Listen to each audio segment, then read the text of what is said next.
I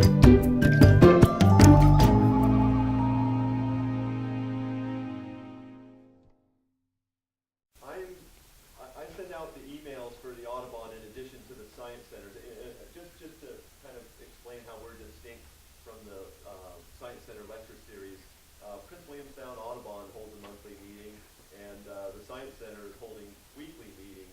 And it got to be a little bit much, or even a little competitive, to try to organize those schedules. And so what we did is we blended in to the Science Center's schedule. And so one of the meetings per month, one of the Tuesday night meetings, is a Prince Williamstown Audubon meeting, and the other three are the Science Center. But we work together, and we sometimes trade some dates or speakers here and there. I am the one who advertised, in addition to the Science Center's advertisement, to the Prince Williamstown Audubon mailing list. And my mailing list is woefully behind and has bad addresses and everything. I need to fix it. So I see the first few people who signed up didn't put an email address. Please put an email address next to your name, and I'll get on my email list and try to get a more current one that'll help get the word out to the Audubon members in addition to the people who follow the Science Center emails. And with that, please feel free to join Prince Williamstown Audubon. Marianne in particular is very good at getting involved in some of the local issues, some of the proposals to fill wetlands on the shoreline out here, which would affect shorebird habitat, is one thing she's been really active in. And the more people that we have represented by Audubon, the more weight we carry that way. And I'm also on the Audubon Alaska board. In fact, soon I'm vice chair of the board right now, maybe soon to be chairman of the Alaska Audubon board. And that's another outstanding group that does just incredible things statewide for bird conservation, and has a top-notch staff. If you ever have a chance to find out more about what they do, or if we can get some speakers here, maybe you can hear from it, you'd really enjoy hearing what the state chapter does. With that, I was going to kick off the meeting the way we usually do, with what people are seeing out here. Despite the fact that we're losing daylight and the weather has been pretty crappy, this is a neat time of year because of the bird migration that comes through here. And I'll just speak to a couple things. I mean, no one's missing the sandhill cranes, I don't think. They've been pretty obvious. They're still coming through. Maybe we've seen the peak, but the sandhill crane migration is pretty awesome. I think waterfowl will soon be coming through in good numbers. Some things that I'll share with you that I heard from somebody else was a good bird for Alaska, Townsend solitaire, has been hanging out at Sabachi's driveway. If anybody needs to know where that is, I'd be happy to share it with them. I saw it on Wednesday evening, and it must have been Tuesday evening and Wednesday morning. And I think it's still hanging around. It's eating mountain ash berries in the trees in their driveway. So that's one of the more unusual birds here. But out of the sound, I think you confirmed this, or you saw the same thing. A lot of fork-tailed storm petrels are soaring around over the water right now. Oh yeah? Oh cool. Uh-huh. Yeah, we sometimes come close to town. Yeah, yeah. Okay. Yeah. Does anybody else have interesting sightings? Anything unusual? It doesn't have to be just birds either.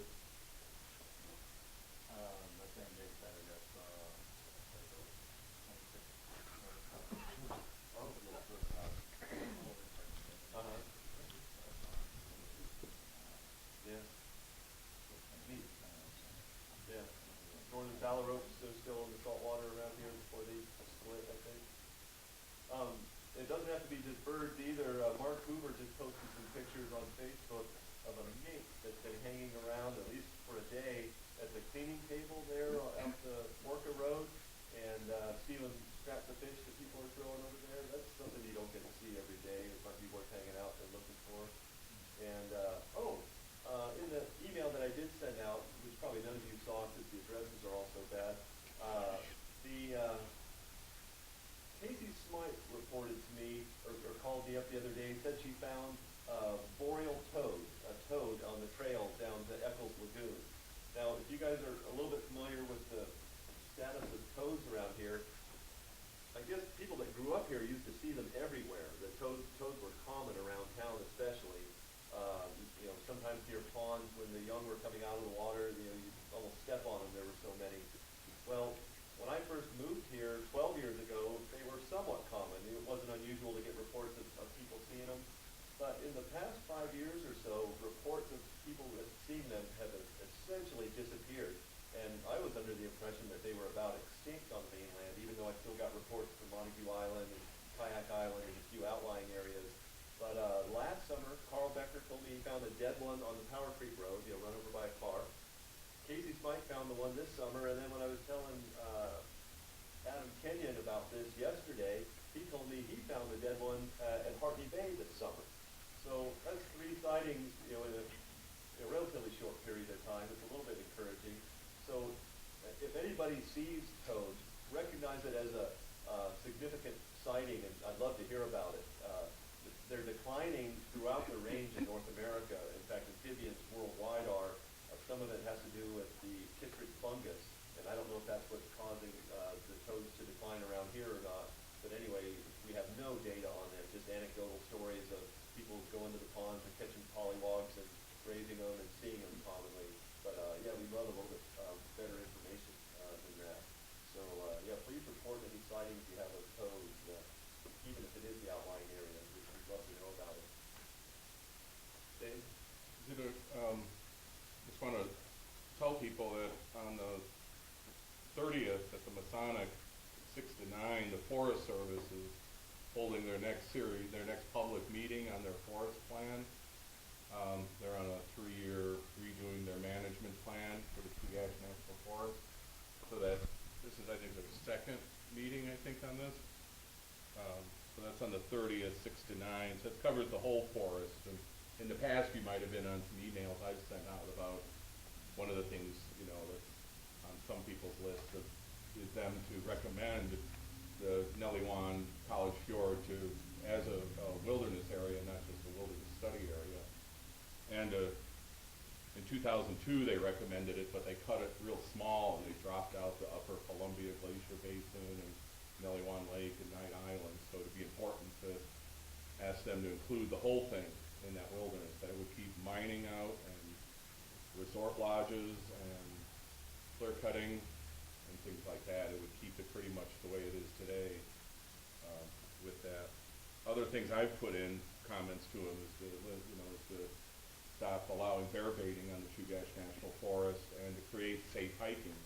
They have this whole Children in the Forest initiative going on, and yet they have no restrictions on trapping or firearm discharge along the trails, roads, or easements in the Chugach anywhere. And yet they're encouraging all these kids to go out hiking around.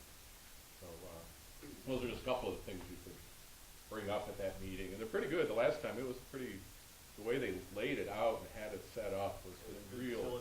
The facilitator and the tables and the people, it was real, so much better than in the past. It's pretty good deal. So anyway, on the 30th, unfortunately I'm out on charter then. You miss it. But there's always comment on through the Chugach National Forest website. There'd be the revision plan link, and then you could look at stuff and comment there too. Great, thanks, Jim. Anybody else need sightings? Anything going on? The other thing I'll announce, and it's way early, plenty of time to plan for it, is the Christmas bird count, which we organized. We've already picked the date. I think it's the earliest I've ever settled on the date for the Christmas bird count. The count window starts on December 14th. There's about a 3-week period when nationwide you can conduct your Christmas bird count. And anyways, the 14th falls on a Saturday, so it's a real convenient day to do it, and it's a good day for most people. So put that on your calendars. I always try to get the best turnout. You don't have to be an expert birder to do it. We've got some real regulars that know the routes and stuff, but if you're not an expert or one of the regulars, it's a great opportunity to learn this area, birds, or learn, meet some of the local people that are interested in things like that. So anyway, December 14th is our Christmas bird count, and we'd love to have everybody here turn out for that. With that, I was going to introduce Jessica, our speaker. She's from Wisconsin, which happens to be the home of the Crane Foundation, International Crane Foundation. And I don't quite know how this all linked up, except for maybe she grew up with members of the foundation.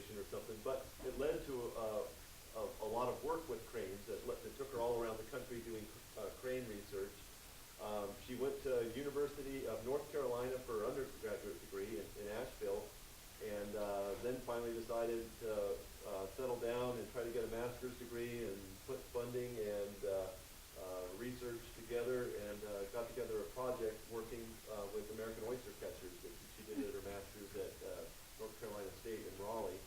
And she was very close to finishing that when she got her job offer, I guess, with Marianne Bishop here at the Science Center. She's been here for about a year now, and she's finished her thesis, I think. Is it defended? Yeah. Yeah, all right. It got done right before I left. Great. It's all a blur. And I don't want to steal anything from her presentation because I happen to be just a glimpse of something that's in it. But I did want to mention this, which speaks to how important this issue is, or this species is that she's working on. I grew up near the Outer Banks of North Carolina in Virginia Beach, Virginia, and friends that I grew up with, loved to surf fish and take their four-wheel drive vehicles on the beaches. It was a common practice to go surf fishing and stuff. Well, a lot of things have changed, in the 20 or so years since I was, or 30 years since I was back there, and some things have become really controversial, and some of the conservation efforts by the Park Service and such have seen the importance of restricting four-wheel drive access to protect bird populations, and it's created some enemies. Some of the friends that I grew up with have this bumper sticker on their truck, and it says, "Hey Audubon, identify this bird." and you think of Audubon as being something that a lot of people love and respect, but it's not always the case. And having a love for birds and wildlife as being a value most people have, but there's some things that cause pretty deep wedges in that. And anyway, it's pretty interesting that friends that I had a lot of common values with growing up, we have pretty great differences right now. And I was just recently looking at a website that a tackle shop on the Outer Banks keeps, and they have a blog. And one of the common items that comes up every few weeks on their blog is they post the Park Service's list of where nests are of all the different shorebird species and skimmers and things like that nest. And they're keeping track. The fishermen are looking at the Park Service websites to know how many chicks hatched and where they hatched, and make sure that they're not closing any stretches of beaches unnecessarily and stuff. I don't want to take any more of your presentation, but it's amazing how this has escalated and become a front and center issue between fishermen and conservationists and Park Service and Audubon and things like that. So anyway, Yeah, it's pretty nasty out there, and it's actually getting better. In the last, let's see it, maybe in 2008, there was a lawsuit, which is why Audubon is looked upon so unfavorably by lots of people out there, is because of a lawsuit that Audubon and the Defenders of Wildlife and the Southern Environmental Law Center in Chapel Hill all pulled together and sued the Park Service for not protecting the resource.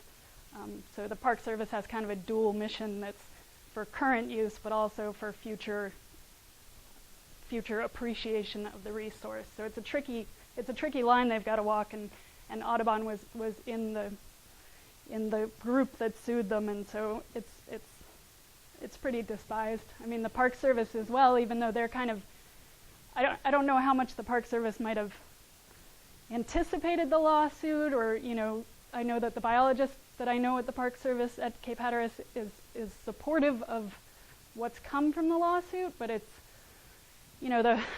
there were nails in people's driveways and Park Service employees on wanted posters around town, and it got pretty awful for a little while. I think it is getting better just because over time these things do. So, right, as Milo said, I've been here for about a year, and some of the little things still surprise me. Like, I was in a public place, I walked in, I heard the announcement on the radio for this talk, and it was, blah, blah, blah, Prince William Sound Science Center, Oystercatchers, Audubon, blah, blah, blah. And meatloaf at school today on the menu. And I just went, what? Where am I? It's like going to the eye doctor at the motel. Anyway, so, let's see. I think, yeah, all right. So I am going to talk about oystercatchers, and by way of introduction, I'm going to read to you the species account from 1889. If anybody gets to the point where I start to kind of quiet down, just give me a little sign or something, because I do generally talk a lot quieter than this. Okay, so this is the American Oystercatcher by W.W. Worthington in 1889. Well, I do remember the first specimen of this wary bird I ever relieved of his skin. I was hunting along the South Carolina coast, and by carefully sculling my little skiff, I was able to approach near enough to take a long shot. At the report of my gun, he tried to rise, but a chance shot had tipped one wing, and his only chance of escape was by running. Quickly grounding my skiff, I jumped out and started in hot pursuit, but I was encumbered with my heavy boots, and how he could run. He made directly for a small creek and reached the water about 6 feet ahead. In I plunged and was just about to grasp him when he dove, and I only captured him by plunging my arm in nearly to the shoulder, but I had him safely in my grasp at last, and as I squeezed the life out of him, I admired his black head, neck, tail, and wingtips, brown back, white rump and underparts, and bright red bill, which is a veritable oyster knife, and also his sharp yellow eye. So if that doesn't warm your birding heart, I don't know what will. That might take me a little while to get used to. Oystercatchers make up a single genus, Haematopus, which I always thought had to do with the color of their bill, because hema means blood, but when I looked it up more recently, the PUS as a suffix means foot, so I guess it's to do with their pink feet, which they all have as well. We've got 12 species right now. Oystercatcher actually came up in 1730-something as a proposed name for the American Oystercatcher, and then eventually it took over the whole genus and replaced the previous name, C. pies. I'm guessing it's maybe because several of the species you'll see are pied, so they're white underneath and dark on the top, like the American Oystercatcher, but I didn't research it any farther than that. Is that like the South Island Oystercatcher that's in New Zealand? I would, yes? No. Do I look sure? You'll know when I'm sure. Yeah, I would guess so. I mean, they do have oystercatchers in New Zealand.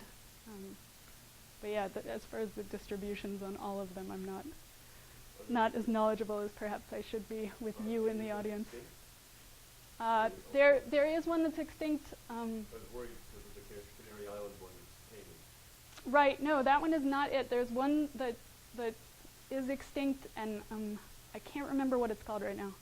But it's the only one that I know of that's gone extinct, although at different points there have been different numbers of species attributed to these same birds, as those things often go. The males and females look alike. They're monomorphic, so unless you're W.W. Worthington, perhaps, you don't know your male from your female oystercatcher. We've got 2 species in North America. Lots of times when I try to say North America, I say North Carolina, so just, you'll have to interpret. This is the one you might see around Cordova, and in fact I heard a report that there was a pair out by Orca Lodge this year with 3 chicks, which is cool because they only lay 3 eggs, so that third one's really just an insurance thing. So when they actually raise 3 chicks, it's fun to see. But the one we're going to...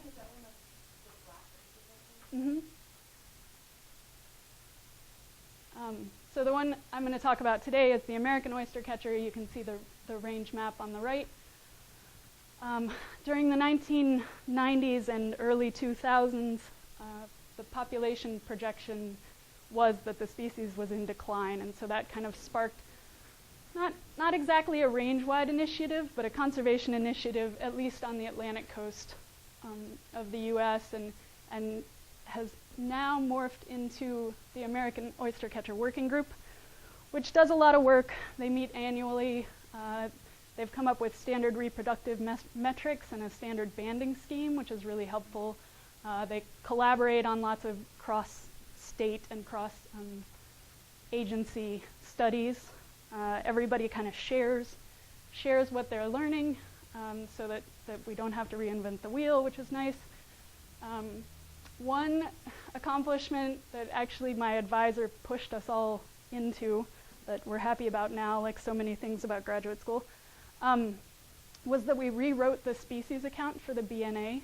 So the BNA is kind of, they put out the Birds of North America species accounts, and that's kind of the go-to document for what we know in the state of knowledge and research about birds. But the model, you know, when I started graduate school, the BNA account for the oystercatcher was from 1994.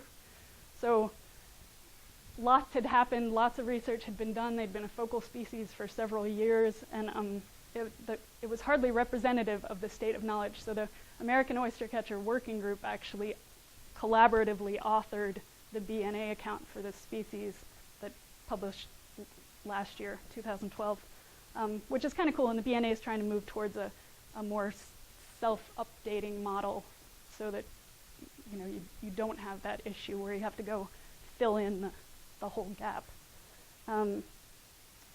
Anyway, that's an aside. In the summertime, oystercatchers form pairs and establish territories that they defend from other oystercatchers and perceived threats.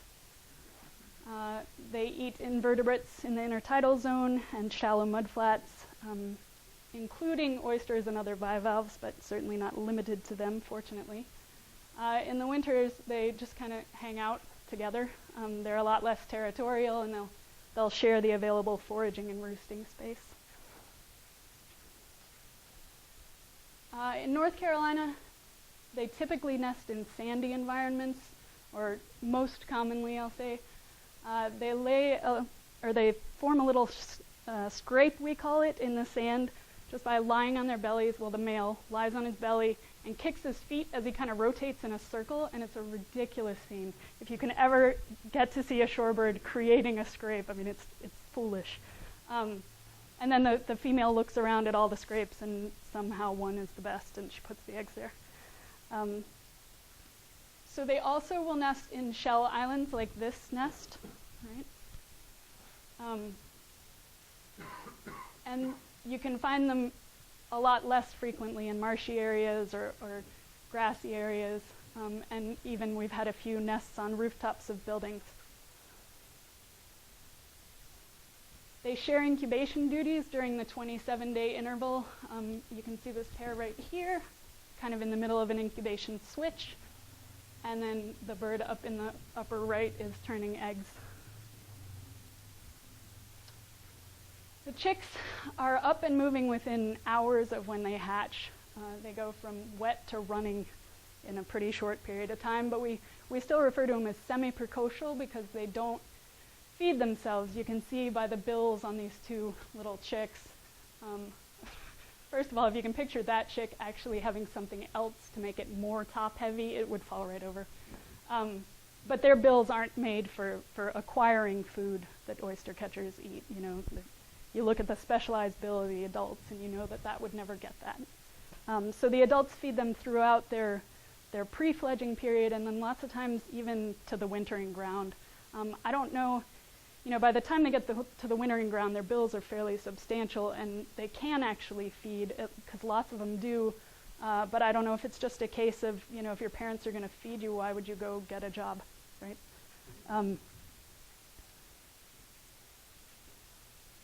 This is the North Carolina coast. You can see the Outer Banks kind of all along here, those barrier islands.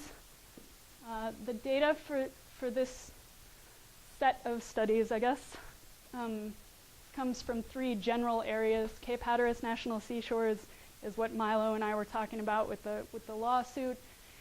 It's part of the reason that it came under such scrutiny is because it's about 3 hours from Raleigh, the capital city. It's maybe 5 hours from Washington, D.C., and so it gets a lot of use. There's a bridge to it, and then a road that goes the entire length of the seashore. There are towns along the way, and so the Park Service manages the beaches, but there are private homes and people profiting off the tourism there. As opposed to Cape Lookout National Seashore, just underneath it, where there is no bridge, there are no roads. You can take a ferry out there, but you're going to be four-wheeling your vehicle through the sand to get around to go fishing or whatever you're doing there. And then around the Cape Fear River, Audubon mostly coordinates the management of those sites, at least for oystercatchers and most most other shorebirds and colonial nesters, and it's a few islands within the river, and then several barrier islands, smaller than what you find up north. So coastal systems are inherently dynamic, and barrier islands in particular, they get washed over a lot. This happened in 2011 on Hatteras Island, and that bridge was up within 3 weeks across it, where the road had washed out. So pretty high demand. And then this was on Cape Lookout during that same storm, without the benefit of pavement. This van had previously been on the sand parking lot and is now just kind of part of the sand parking lot. I actually don't know what happened to this van because it's out of season, and so my radar kind of turns back to classes, or used to.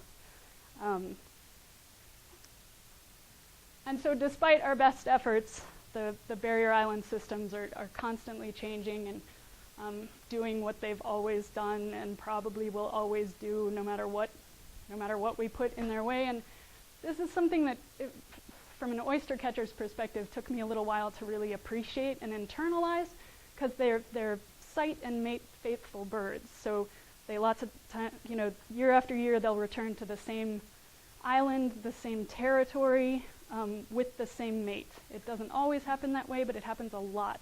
And so my first season out there, I was probably 2 weeks in, and the biologist for the Park Service came out with me to kind of show me around and introduce me to the birds. I think maybe he had found a nest at that point, but I hadn't seen it.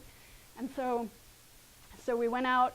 We're watching these 2 birds. I've watched a lot of birds. I was feeling like I was going to be fine. We're watching these 2 birds. You can't really tell if they're getting along or not getting along because, up until a certain point it looks the same. And one of them flies off, and then the other one kind of wanders away. And I looked at him and I thought, well, I didn't see anything really worth checking out. John, are we going over there? And he says, I'm going to check over here for a minute. And he wanders over in some direction that there weren't any birds. And he says, oh, here's a nest. I was like, what? And he's, made me stand there thinking he was a genius for a lot longer than is appropriate. Until finally he said, you see that bottle right there? They nested within 5 feet of that bottle last year, so I figured I'd come check the bottle.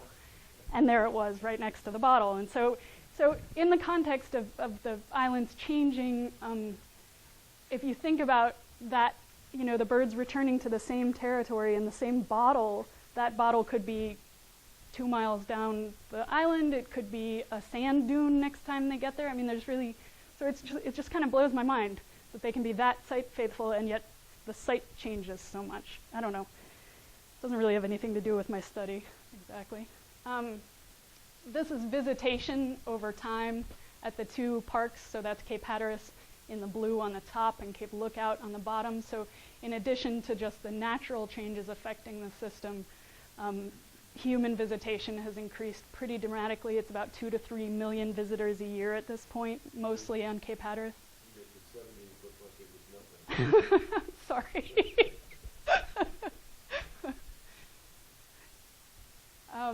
So from the bird's perspective, that dramatically alters the landscape, right? So where they had open beach for miles and miles, now people want to fish and they don't want to walk to their fishing spot.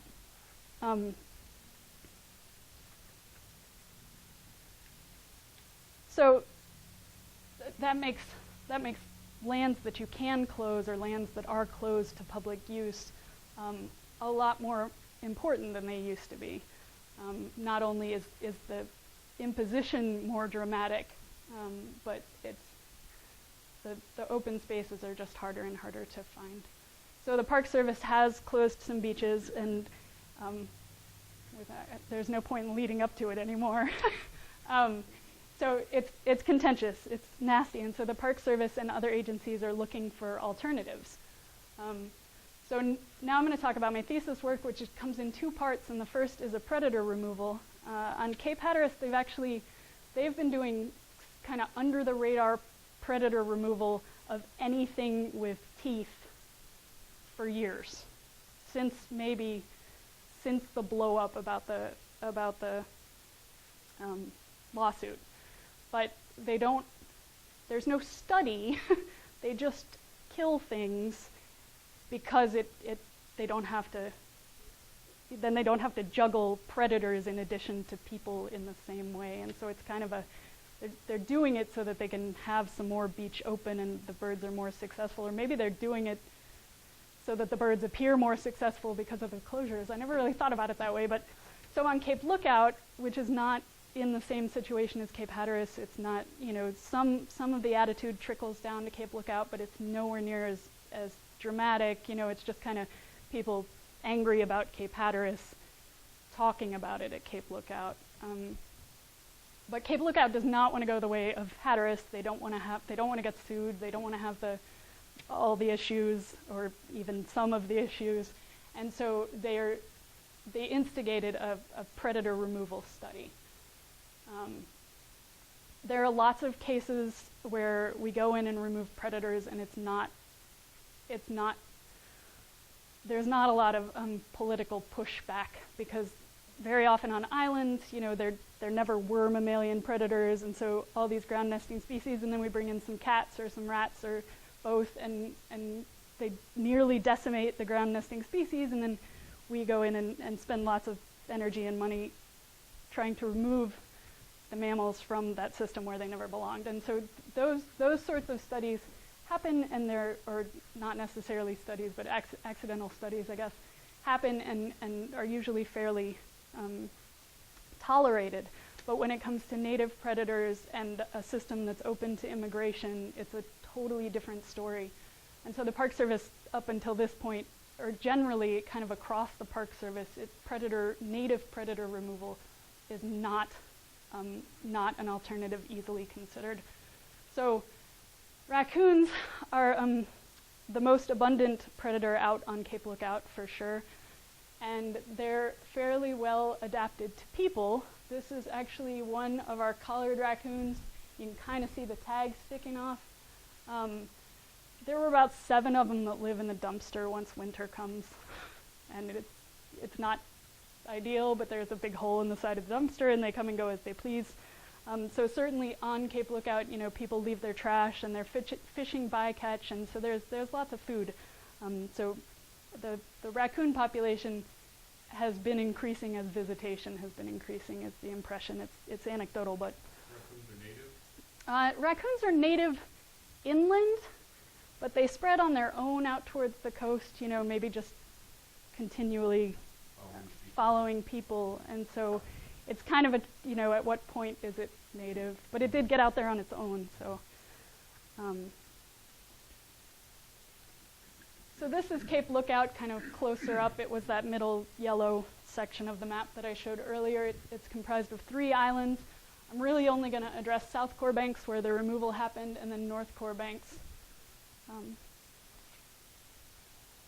One of my academic predecessors, Shiloh Schulte, did his dissertation work on oystercatchers and found that mammals were responsible for more nest losses than all the other factors combined, and that raccoons were indeed the primary predator out on, for the entire state, I think, but certainly Cape Hatteras and Cape Lookout.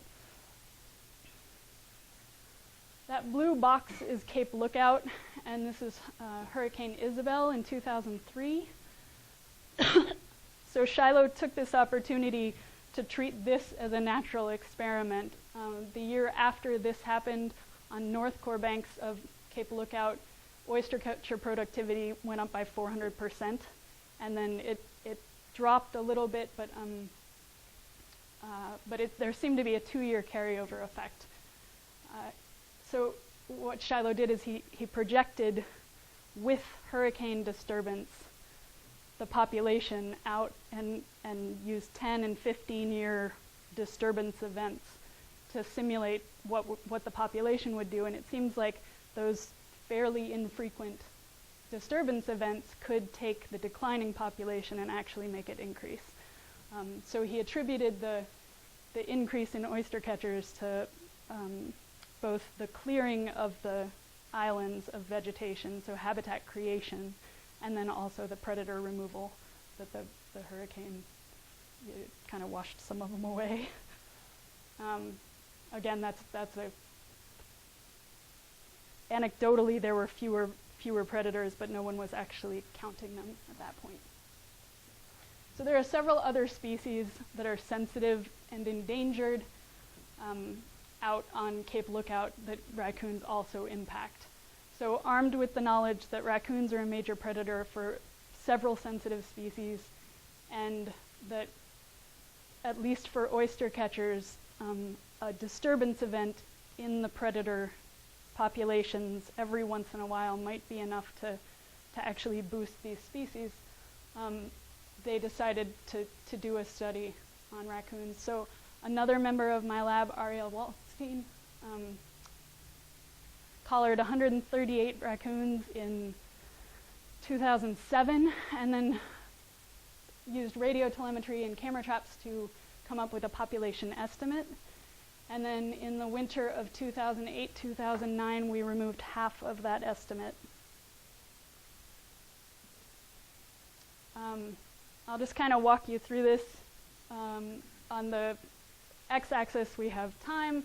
On the y-axis, we have the probability that a nest will survive the entire 27-day interval that it takes from laying to hatch. So that's a calculated probability. It goes from 0 to 1, so the higher the bar, the greater the probability that the nests will actually hatch. So this is just the nest phase of being an oystercatcher. So the two colors represent the two different islands. You'll see that Hurricane Isabel right here, afterwards North Corbanks nest survival skyrocketed and then kind of started to taper back. You'll also notice that South Corbanks generally has a lower nest survival than North Corbanks, just kind of on the whole, it's usually lower. So here's the raccoon removal, which happened on South Corbanks, the yellow bar.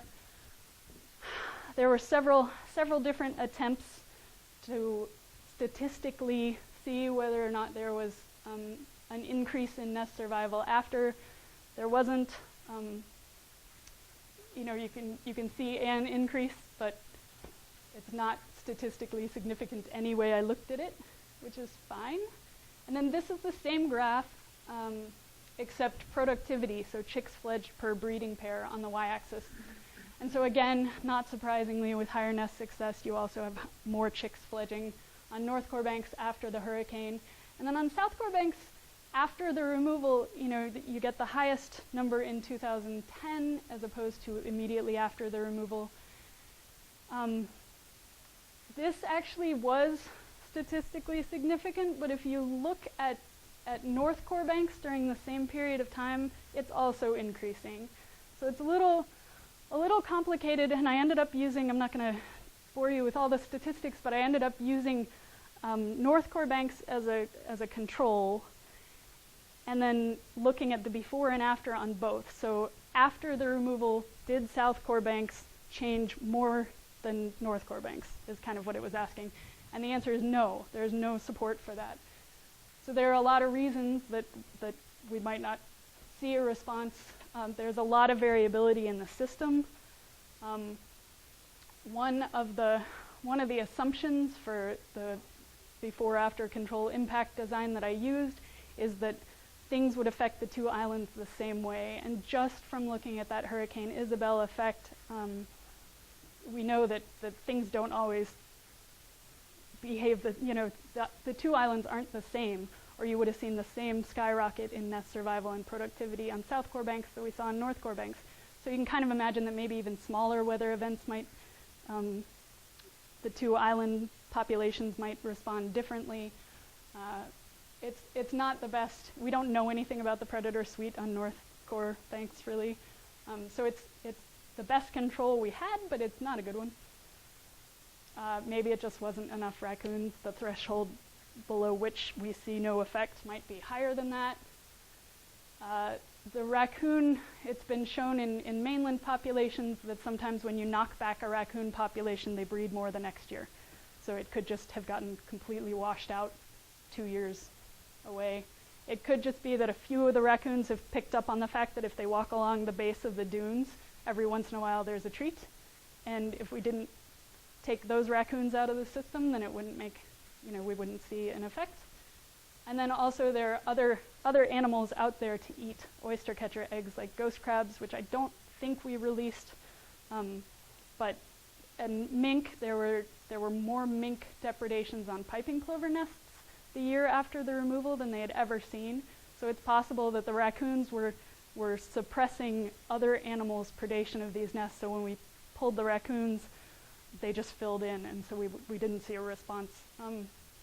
We did actually continue camera trapping and collaring and radio following the raccoons in hopes to get an estimate every year, because ideally we would track the raccoon population and the oystercatcher response, and if the oystercatcher response was high at first and then kind of dropped off, and we watched the raccoon population get smacked and then recover, that would be a much better story than, but there were not enough recaptures. The fanciest statistician I knew was helping me try and estimate the population, but it was not possible with the data we had. So we don't really know what the raccoon population did after the removal. Jennifer, excuse me. I have another job. Okay, Please pardon me. sure, Thank you very much. you're welcome.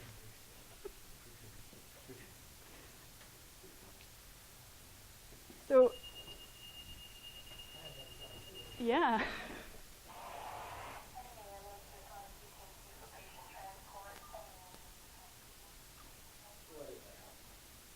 What? Okay. Okay, so in summary, basically any kind of removal activity would have to be continued to expect any kind of continued response. And it takes a lot of work to both remove raccoons and tell what the raccoon populations might be doing. And the Park Service at this point is not following, they're not headed down that road. They don't have the, at this point they don't have the motivation, but they also don't really have the staff to do it. So,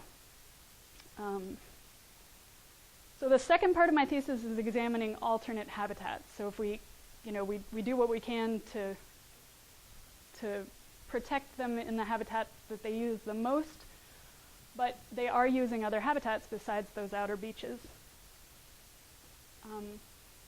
This is one of the blogs that Milo referred to. I tried while I was there. I think I only looked twice, and once because somebody said that I was mentioned, not by name, but something about being out with the Park Service catching birds.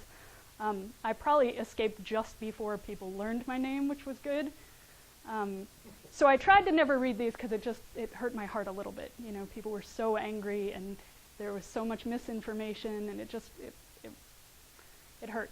And so I did, for the purpose of this presentation, the first time that I gave it when it was my defense, I did look on it because I was looking for a particular sentiment, because I heard this one over and over again personally, is that they're really flexible nesters, they'll go somewhere else. So we can take over the beach and they'll just find other places to nest. And I mean, I have made the argument already tonight that they do nest, they are fairly flexible. That's part of why they're so cool, but we don't know how we didn't know how those alternate habitats, those alternate sites were treating the birds relative to how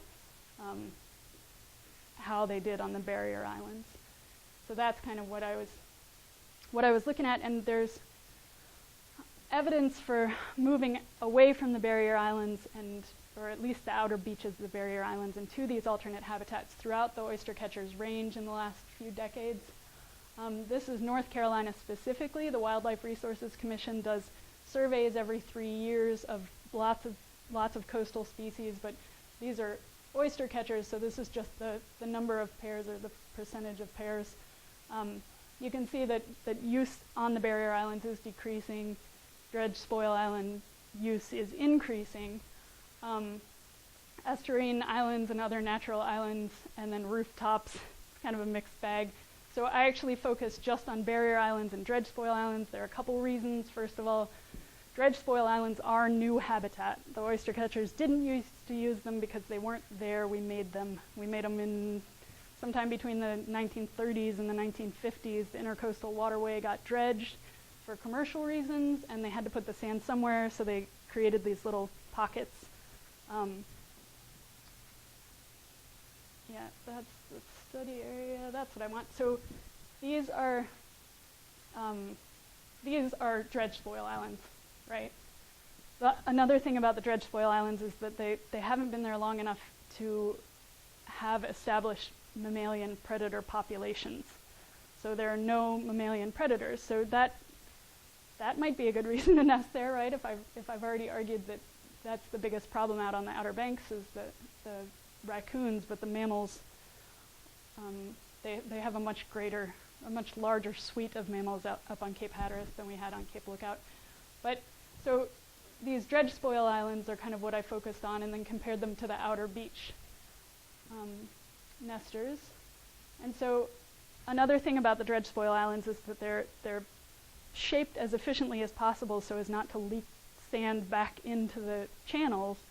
So they rise fairly steeply out of the water, certainly more steeply than any of the natural islands would. And what that means is there's no shallow waters, and what that means is there's no food for oyster catchers.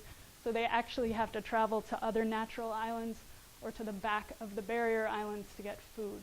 So no mammalian predators, but no food source on the island. So it's kind of a trade-off. You can picture the birds on the outer beach actually just walking their chicks to the marsh on the backside and foraging there.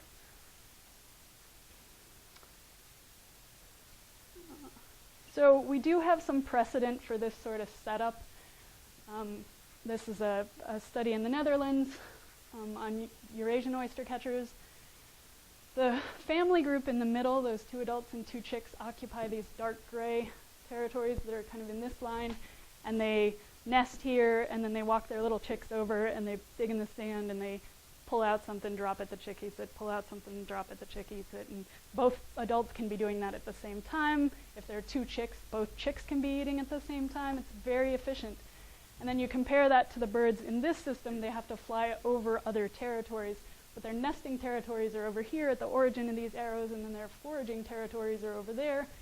And so one bird has to stay with the chicks, one adult has to stay with the chicks, and the other adult has to go over, fly over, dig in the sand, pick something and fly back over, drop it, the chick eats it, fly over. So it's a much less efficient. We expected this increase in energy that it takes to raise chicks to be evident somewhere in the system. So that's what I was looking for. In this system, it's oyster catchers in between hostile territories, if you will. And in our system, it was just water. They did actually find that chick growth at some point, as the chicks got big enough, diverged between the 2 different kinds of territories. So they called these guys leapfrog, and then they called these guys resident. And the leapfrog is that lower curve. So at some point, the chicks got big enough that they couldn't provide enough food that they grew at the same level as the chicks in that middle area. So I measured some chicks. In 2011, I chose 3 different measurements, which you can see in those pictures, and then essentially fit a growth curve for the barrier islands and a growth curve for the dredged spoil islands to see what they did. That's the equation I used, and I only put that up there because the A and the B and the C represent different pieces, different parameters of this curve. And so I wanted to know if any of those parameters changed. So one is the displacement here before it starts to slope, one is the degree of this slope, and then one is that upper asymptote. So are any of those things different for any of those measurements between the 2 habitat types? And the answer is no. As far as I could tell, those chicks were grown the same in both kinds of places. So that sent me back to the drawing board. Another thing that they found in that European study was that while the hatching rates were relatively similar, the fledging rates were different. So again, that's the leapfrog territory in the dotted line with open circles. And the problem is in the chick raising phase. So again, this is the probability that the nest will survive the whole 27-day interval.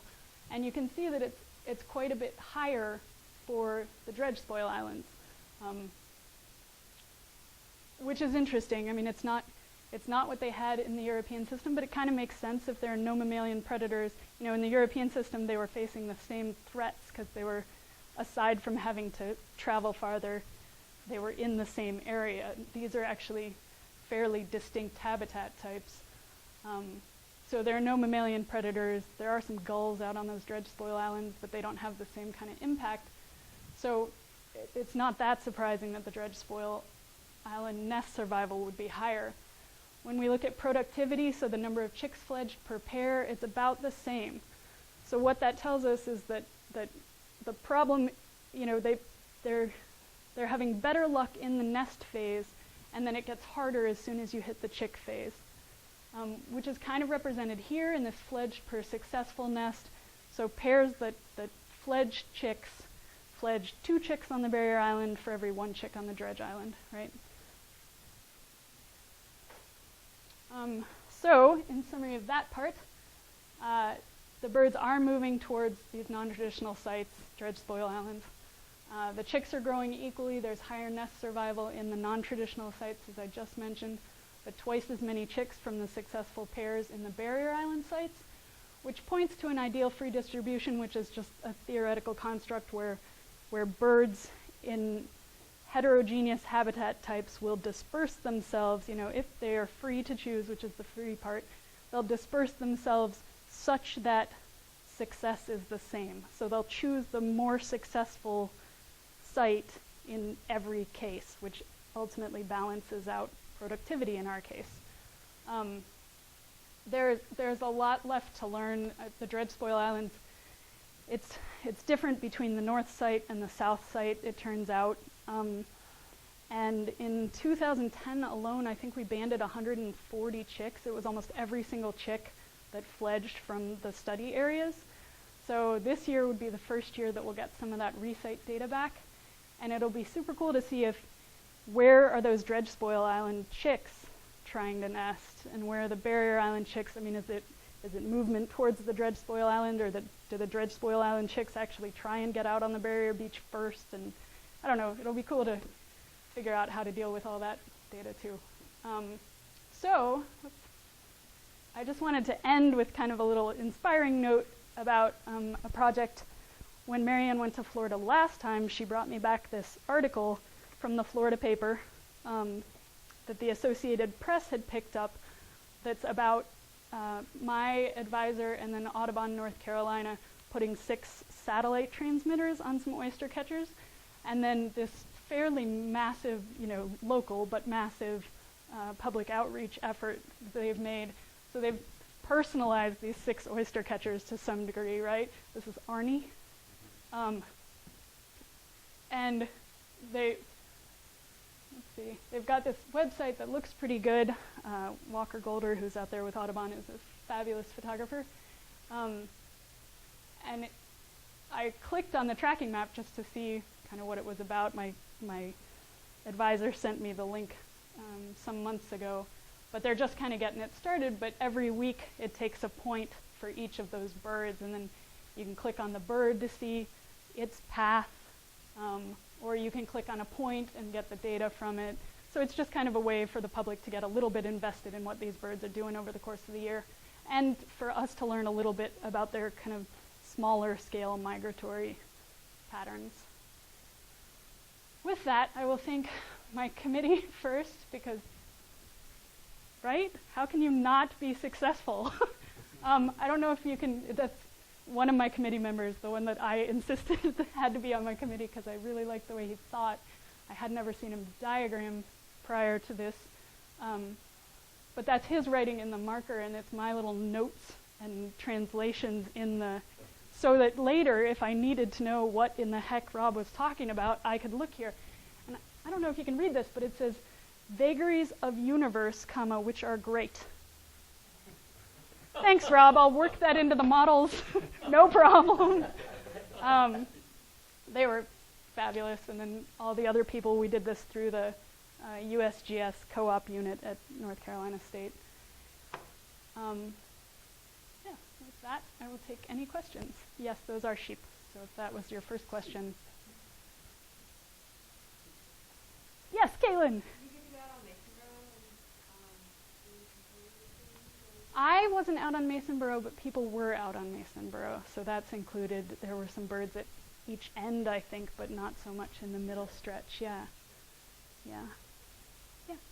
Was there observations enough to have a date for when the birds first showed up on those spoils? So the dredge spoil islands, not great. I mean, part of the thing with the study was that the person who studied the dredge spoil island sites in the north part changed every year, and so the second year the woman hadn't really driven boats, and I think did have some oystercatcher experience, or at least some shorebird experience. So it was like there was so much to learn that there was no way we were going to get any good kind of data about arrival, or sometimes even bands, or and then you could only get out there when the weather permitted. So that was a little tricky. I mean, was it decades, or when they were established when the first birds showed up? No, and when the birds. Oh, you mean, that's what you're talking about. I'm sorry, I totally misunderstood you.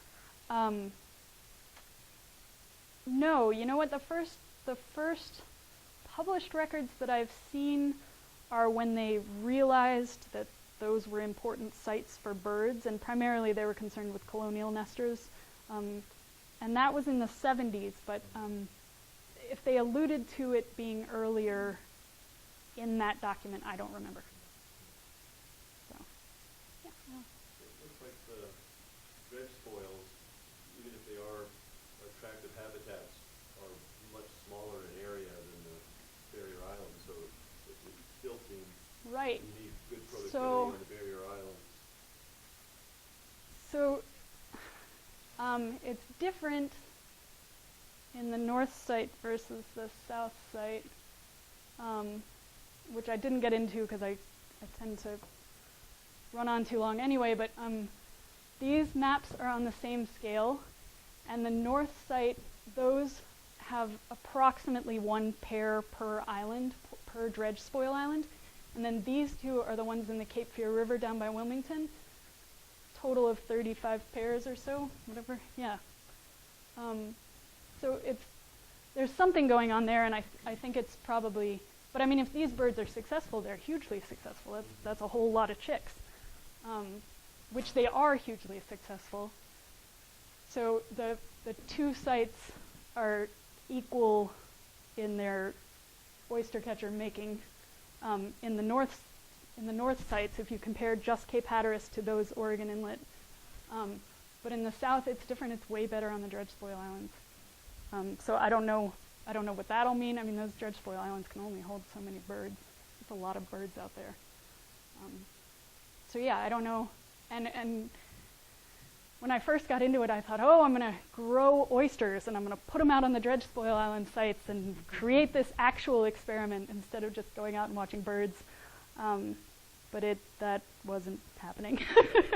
We couldn't even get out there often enough if I had grown oysters, or opened them all for them, or whatever it would take. And it gets really hot and fairly disgusting, so you'd have to find a way to keep them too. I don't know. It just wasn't. My advisor let me think that for a couple of weeks before it. Yeah. So where are these birds at? A lot of them winter in North Carolina. But all the way down to Florida. We had a couple. Actually, I think there are some on Cedar Key on the other side of Florida. So they are crossing the state. Big flock of wintering American oysters. In Cedar Key, Florida. Yeah. There was one, a couple years ago, there was an oystercatcher who breeds in Virginia and has the black Virginia bands that spent the winter in New Jersey. So I'm not really sure where, why not, but kind of all over. It's usually fairly short migrations, but kind of the whole range. I was going to say that more shorebird photographs than I've ever